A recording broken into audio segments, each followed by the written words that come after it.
Salut, c'est Richard, c'est le RG Podcast Minimalisme. Aujourd'hui, épisode 74, et on va essayer de parler simplement. Alors j'avais envie de faire un petit épisode comme ça, parce que moi, pour ma part, si tu m'écoutes un peu, t'as pu t'apercevoir que je faisais pas mal de ratés, je faisais pas mal de justement. J'avais du mal à chercher mes mots, j'avais du mal à trouver mes mots, tu vois, là même là je le fais. Mais dans, dans une simple explication, en fait, c'est que je pense qu'il est beaucoup plus compliqué de faire simple que de trouver des grands mots savants pour expliquer les choses. La meilleure des solutions, c'est de raconter une histoire. La meilleure des solutions, c'est d'essayer d'expliquer de façon vraiment simple, comme si tu le faisais avec un môme de 8-10 ans, qui n'avait pas encore trop la notion des choses, qui n'avait pas encore trop appris dans certains domaines. Et c'est hyper compliqué de le faire parce que tu peux t'apercevoir que si tu l'intéresses, il va vite te démonter ta structure de phrase là, et tu vas vraiment avoir du mal si c'est pas si de façon naturelle tu l'as pas. C'est difficile de mettre en place tout ça, quoi. Et si tu y arrives, là tu as tout gagné parce que du coup tu te forces pas, et donc du coup ça devient très naturel, quoi. On n'utilise pas énormément de mots, hein, quand tu regardes régulièrement. Enfin, je parle de la majorité, encore une fois.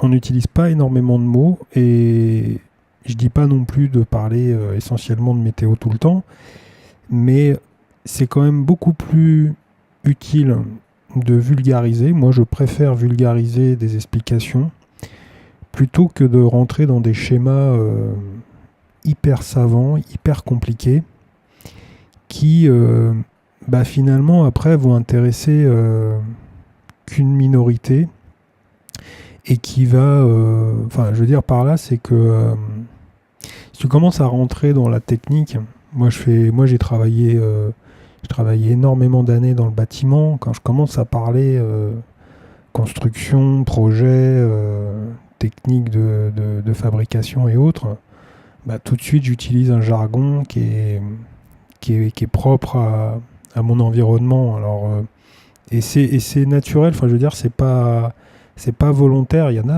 a certaines personnes qui aiment bien en abuser, qui aiment bien montrer leur connaissance, mais c'est plus fort que toi. Tu commences à discuter avec quelqu'un qui est complètement novice dans un domaine, et puis d'un seul coup, tu commences à rentrer dans des détails qui, je suis pas sûr que ça l'intéresse profondément. Ce qui l'intéresse, c'est de parler d'un sujet comme ça, parce que peut-être il a besoin de conseils. Mais le meilleur moyen déjà, c'est d'éviter de leur prendre, et surtout d'écouter un petit peu sa façon et sa vision d'expliquer simplement, parce que lui n'a pas appris tout ça. Donc du coup, c'est de l'écouter, et puis de faire des explications simples, et essayer de vraiment minimaliser, et de vraiment trouver des mots que tout le monde peut comprendre.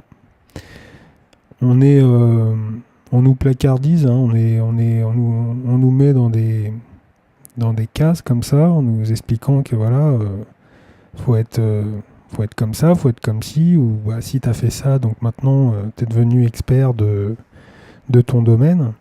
Mais honnêtement, quand tu deviens entre guillemets expert, quand tu t'intéresses à un domaine du moins, et que forcément t'as des connaissances plus recherchées et plus nombreuses que celui qui débute, je crois que tu perds ton jargon, en fait. T'es là, t'as oublié en fait ton démarrage, t'as oublié comment toi-même tu connaissais pas certaines choses, Et j'ai pas l'impression que ça soit utile d'apprendre forcément un jargon bien spécifique parce que après tu retrouves après tu te recloisonnes quoi quelque part. Donc tu demandes à quelqu'un, tu ouvres une porte et puis tu lui dis de rentrer, puis après la personne voilà, elle est dans ce petit monde, alors que ça serait beaucoup plus simple de discuter de façon naturelle de pas mal de choses sans rentrer dans des grandes définitions quoi. Il y a énormément de gens qui ont du mal à assimiler. Je regardais, il y a 7 millions, non ça fait beaucoup, mais quand même 2,5 millions de personnes qui souffrent d'illettrisme. Donc on est quand même voilà, étaler sa science constamment avec des mots bien spécifiques et bien scientifiques. Moi j'ai pas l'impression que ça aide. Enfin si, ça aide la personne qui le dit, je pense, parce que sinon elle le ferait pas. Mais j'ai pas l'impression que ça aide l'autre, au contraire, c'est pour lui montrer qu'effectivement lui maîtrise pas le sujet ou lui maîtrise pas forcément une pléthore comme ça de définition. Mais encore une fois, moi j'ai pas spécialement envie de faire des grandes définitions, peut-être parce que effectivement j'ai peut-être pas le niveau, mais c'est pas grave. Finalement, quand tu recherches un petit peu les choses de façon claire et essentielle, je te dis encore une fois, même si tu es expert dans un domaine, tu as beau chercher, faire compliqué, etc. Puis après, tu reviens toujours à quelque chose de beaucoup plus clair pour toi. Ça te permet d'avancer beaucoup plus vite. Et puis, si tu le fais, forcément, c'est un peu la boule de neige. C'est-à-dire que ça va permettre aux autres de t'accompagner, de te suivre et de comprendre un peu ce que tu fais, quoi. Donc on devrait arrêter le côté intello, quoi. Voilà. On devrait arrêter de se mettre la tête dans l'eau, parce que c'est ce qui se passe quand on fait ça, et d'arrêter arrêter de mettre des gens dans des catégories et puis de se dire que voilà, ou d'avoir oublié. Ça aussi, c'est un truc que je pense qui est hyper commun, c'est-à-dire que on oublie d'où on est arrivé.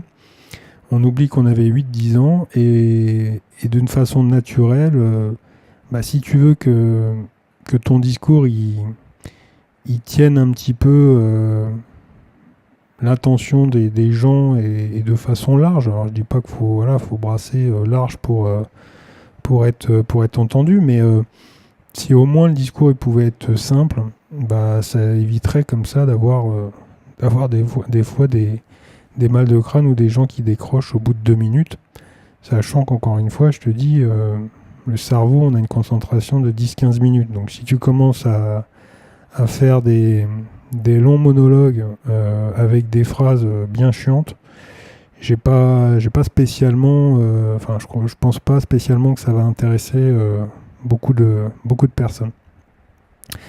Donc les définitions, c'est bien. Il faut comprendre aussi certaines choses, mais les expliquer avec tes propres mots, je pense que c'est encore mieux. Et voilà, ça permet de trouver une alternative à tout ça. Et surtout de se dire que voilà, faut essayer au mieux